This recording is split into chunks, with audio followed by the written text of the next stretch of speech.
হাত দেওয়া বা পুলিশের গাড়ি ভাঙা বা এভাবে আক্রমণ এগুলি যদি করতে যায় তাহলে তখন তো আইন তার আপন গতিতে চলবে, এখানে আমাদের কোনো কিছু করার নেই। কোটা আন্দোলন করবার আগে তাদের তো পরীক্ষার রেজাল্টগুলি দেখে নেওয়া উচিত ছিল যে কোথায় তারা দাঁড়িয়েছে।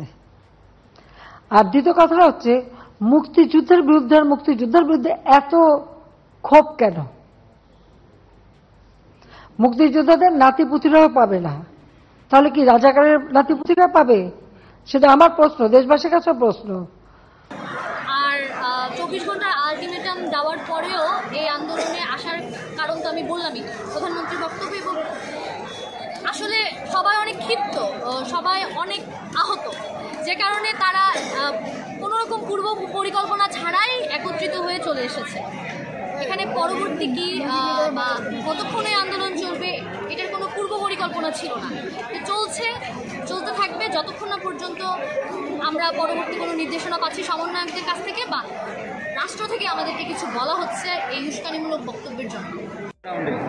দেখেন, 2% মানুষের জন্য রাষ্ট্রের সর্বোচ্চ ক্ষমতাশীল ব্যক্তি উনি যদি বলে ফেলে যে যারা কোটার বিরোধিতা করছে তারা হচ্ছে রাজাকার, তাহলে সেই অনুযায়ী লজিক্যালি কি দাঁড়ায়?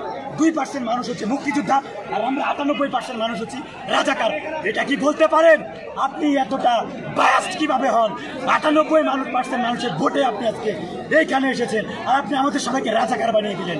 এটা আমরা মেনে নেব না, আমরা কখনোই মেনে নেব না।